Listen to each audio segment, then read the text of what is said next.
আসসালামু আলাইকুম ওয়া রাহমাতুল্লাহি ওয়া বারাকাতুহু।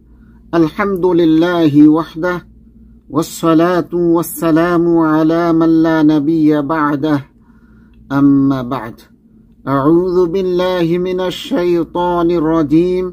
বিসমিল্লাহির রহমানির রহিম।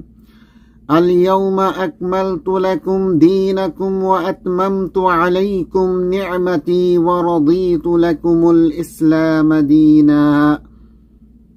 সম্মানিত দর্শক শ্রোতা, আলোচনার বিষয় হচ্ছে ইসলাম ধর্ম সম্পর্কে। যাবতীয় প্রশংসা একমাত্র আল্লাহর। দুরুদ ও সালাম বর্ষিত হোক সর্বশেষ নবীর উপর।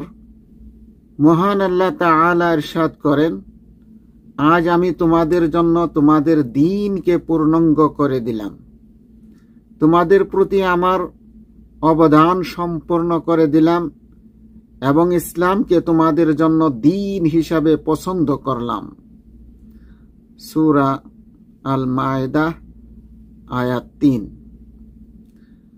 আল্লাহ তাআলা আরো ইরশাদ করেন, ইন্নাদ-দীনা ইনদাল্লাহিল ইসলাম।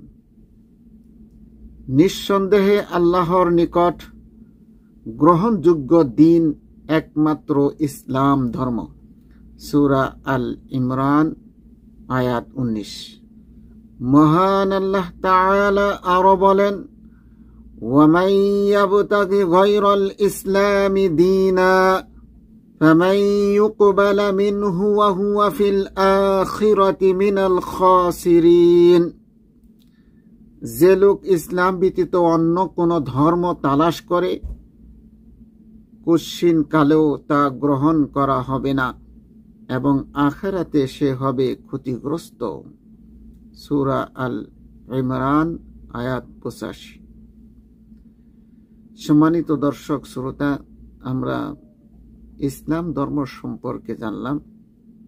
ইসলাম ধর্ম একমাত্র মহান আল্লাহ তাআলার মনোনীত ধর্ম। ইসলাম ব্যতীত পৃথিবীতে যত ধর্ম রয়েছে তা মানব রচিত ধর্ম। সে ধর্ম আল্লাহ তাআলার নিকটে কোনো গ্রহণযোগ্য নয়। ইসলাম ধর্মকে আমরা নিয়ামত মনে করে পরিপূর্ণ ইসলাম মানার জন্য চেষ্টা করি। আল্লাহ তাআলা আমাদের সকলকে পরিপূর্ণভাবে ইসলাম পালন করার তৌফিক দান করেন। আল্লাহুম্মা সাল্লি ওয়া সাল্লিম আলা নাবিয়িনা মুহাম্মদ।